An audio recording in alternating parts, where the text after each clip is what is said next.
하나님 아버지, 제 안에 불순한 마음들을 늘 제거해 주시고 또 조심하고 경계할 수 있는 이런 순수하고 어린아이 같은 마음들을 더 풍성히 내려주시기를 원합니다.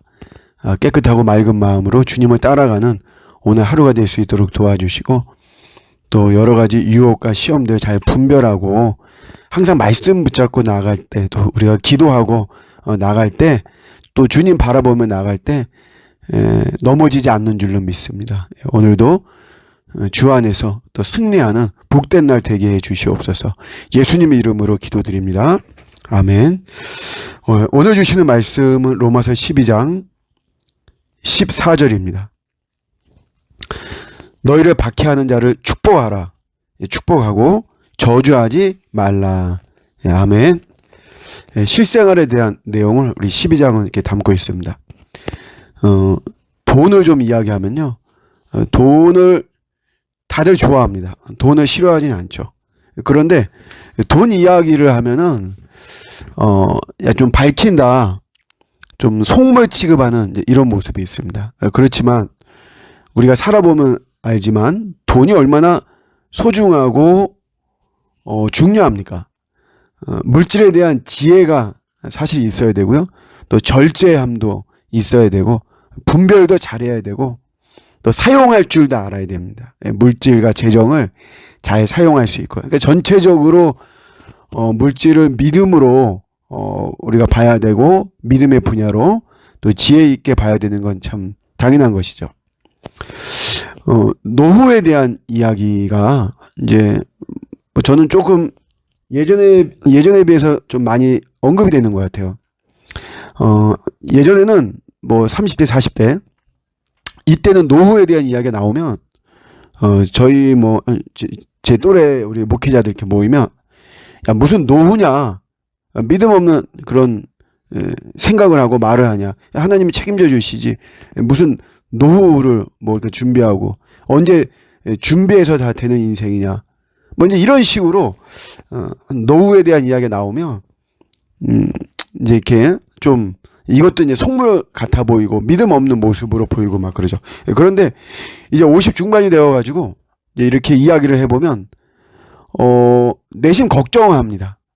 그래서 이제 좀 얼굴빛도 조금 어두워지고 좀 이렇게 얼굴도 굳어지고, 왜냐하면 뭐 딱히 준비가 되어 있지 않고 막 이러다 보니까 이제 내심 걱정이 되는 거죠. 이런 모습들. 그러니까 이거는 이제 그만큼 우리가 이 노후라는 게 다 사실은 물질하고 다 직결이 되어 있는 거잖아요. 그러니까 그만큼 되게 중요한 것이기 때문에 이게 무조건 속되게 취급해서는 사실은 이게 안 되는 이런 모습이죠. 비슷한 걸로 오늘 이 축복이라는 말이 그렇습니다. 축복. 이런 말을 쓰면 조금 속되게 보죠. 그래서 교회 이름도 뭐 축복교회 이러면 저도 그래요. 저도 무슨 계좌가 하고 많은 이름 중에 축복교회가 뭐냐, 우리 좋은 나무 교회처럼 이렇게 좀 좋은 이름.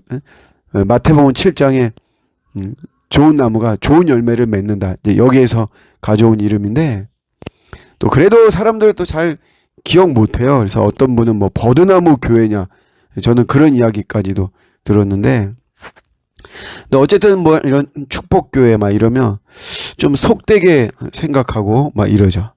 굉장히 기복적으로 봅니다.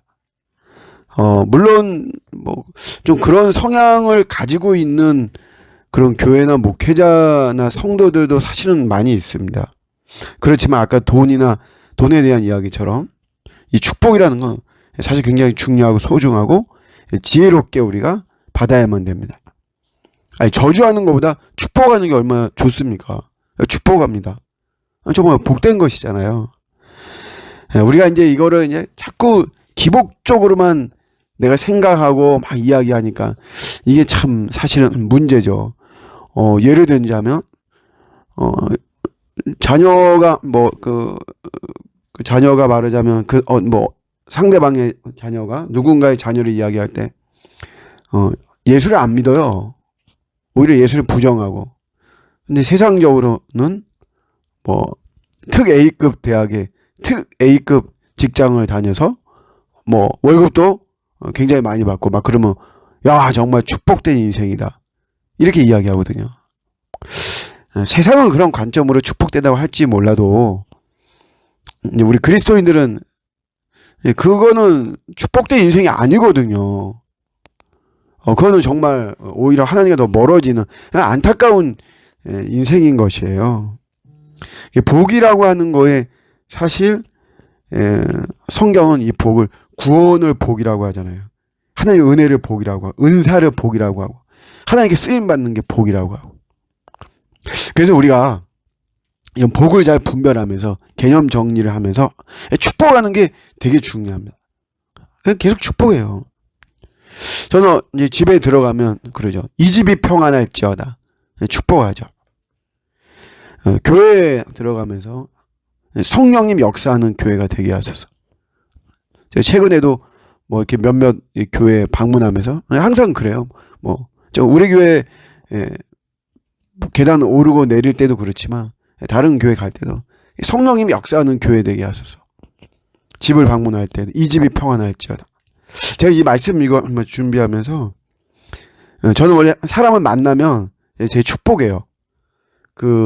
이제 헤어지고 막 그럴 때 뭐 겉으로 하는 경우도 있지만 또 좀 민망할 때 속으로라도 하죠. 하나님 저를 축복해 주세요. 근데 참 이 좋은 건데 그러면 내가 카톡 할 때도 할까? 지금 이런 마음 들었는데 그거는 제가 뭐 지키지 못할 것 같고 자신이 없고 그냥 만나고 헤어질 때 이제 축복하죠. 축복하는 게 되게 중요합니다. 이게 내가 친한 사람들 축복이 될 때 그래서 여러분 나를 박해하는 사람도 나에게 가시 같은 자도 내가 축복할 수 있는 것이고 그렇게 축복하는 게 성경의 가르침인 것입니다. 내 능력으로 축복하는 것이 아니고 우리는 예수의 이름으로 축복하는 것이죠. 그래서 그 축복이 그 사람이 받을 만한 그릇이 안 되면 내가 빈 축복은 나한테로 돌아오는 것이 또 성경적인 원리인 것이죠. 그러니까 우리가 누군가를 비난하고 판단하고 정죄하고 이러기보다도 그냥 우리 주님의 이름으로 그냥 축복하는 거예요. 축복. 오늘도 많이 축복하시고 또 하늘의 축복도 많이 받는 저와 여러분들의 복된 하루가 되시기를 주님의 이름으로 축복합니다. 아멘.